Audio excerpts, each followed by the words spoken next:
Now, having reduced the society to squalor, the Federal Reserve bankers decided that the gold standard should be removed. In order to do this, they needed to acquire the remaining gold in the system. So, under the pretense of helping to end the Depression, came the 1933 gold seizure. Under the threat of imprisonment for 10 years, everyone in America was required to turn in all gold bullion to the Treasury, essentially robbing the public of what little wealth they had left. And at the end of 1933, the gold standard was abolished. If you look at a dollar bill from before 1933, it says it is redeemable in gold. You look at a dollar bill today, it says it is legal tender, which means it is backed by absolutely nothing. It is worthless paper. The only thing that gives our money value is how much of it is in circulation. Therefore, the power to regulate the money supply is also the power to regulate its value, which is also the power to bring entire economies and societies to its knees.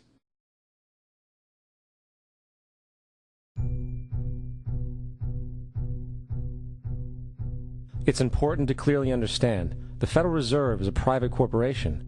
It is about as Federal Express. It makes its own policies and is under virtually no regulation by the U.S. government. It is a private bank that loans all the currency at interest to the government, completely consistent with the fraudulent central banking model that the country sought to escape from when it declared independence in the American Revolutionary War. Now, going back to 1913, the Federal Reserve Act was not the only unconstitutional bill pushed through Congress. They also pushed the federal income tax.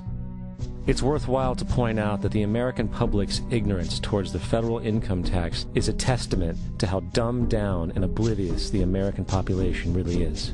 First of all, the federal income tax is completely unconstitutional, as it is a direct, unapportioned tax. All direct taxes have to be apportioned to be legal based on the Constitution. Secondly, the required number of states in order to ratify the amendment to allow the income tax was never met, and this has even been cited in modern court cases.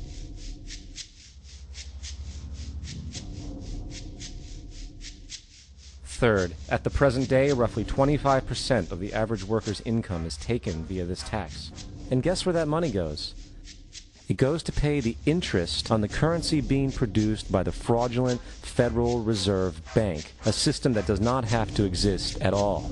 The money you make working almost 3 months out of the year goes almost literally into the pockets of the international bankers who own the private Federal Reserve Bank. And fourth, even with the fraudulent government claim as to the legality of the income tax, there is literally no statute, no law in existence that requires you to pay this tax, period. I really expected that, of course there's a law that you can point to in the law book, the code, that requires you to file a tax return. Of course there is. I was at that point where I couldn't find the statute that clearly made a person liable.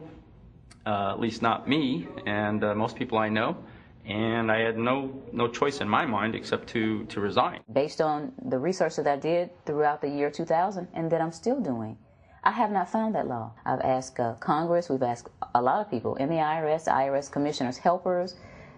They can't answer, because if they answer, the American people are going to know that this whole thing is a fraud. I haven't filed an federal income tax return since I left. I have not filed a tax return since 1999. The income tax is nothing less than the enslavement of the entire country. Now, the control of the economy and the perpetual robbery of wealth is only one side of the Rubik's Cube the bankers hold in their hands. The next tool for profit and control is war. Since the inception of the Federal Reserve in 1913, a number of large and small wars have commenced. The three most pronounced were World War I, World War II, and Vietnam. World War I. In 1914, European wars broke out centered around England and Germany. The American public wanted nothing to do with the war. In turn, President Woodrow Wilson publicly declared neutrality. However, under the surface, the U.S. administration was looking for any excuse it could find to enter it.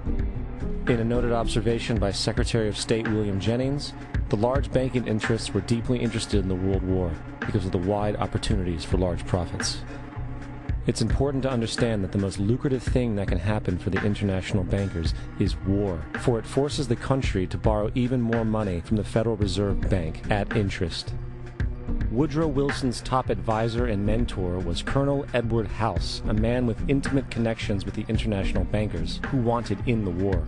In a documented conversation between Colonel House, Wilson's advisor, and Sir Edward Grey, the Foreign Secretary of England, regarding how to get America into the war, Grey inquired, "What will Americans do if Germans sink an ocean liner with American passengers on board?" House responded, "I believe that a flame of indignation would sweep the United States, and that by itself would be sufficient to carry us into war."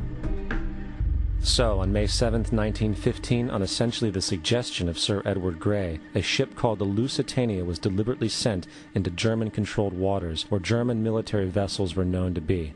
And, as expected, German U-boats torpedoed the ship, exploding stored ammunition, killing 1,200 people.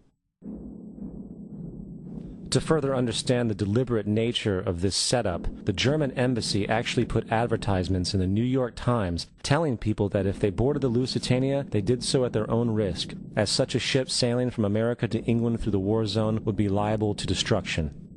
In turn, and as anticipated, the sinking of the Lusitania caused a wave of anger among the American population, and America entered the war a short time after. The First World War caused 323,000 American deaths. J.D. Rockefeller made $200 million off of it. Not to mention the war cost about $30 billion for America, most of which was borrowed from the Federal Reserve Bank at interest, furthering the profits of the international bankers. World War II. On December 7, 1941, Japan attacked the American fleet at Pearl Harbor, triggering our entry into that war. President Franklin D. Roosevelt declared the attack was a day that will live in infamy. A day of infamy indeed, but not because of the alleged surprise attack on Pearl Harbor.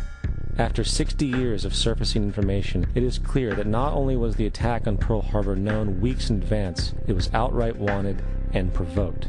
Roosevelt, whose family had been New York bankers since the 18th century, whose uncle Frederick was on the original Federal Reserve Board, was very sympathetic to the interests of the international bankers, and the interest was to enter the war, as we've seen, nothing is more profitable for international bankers than war.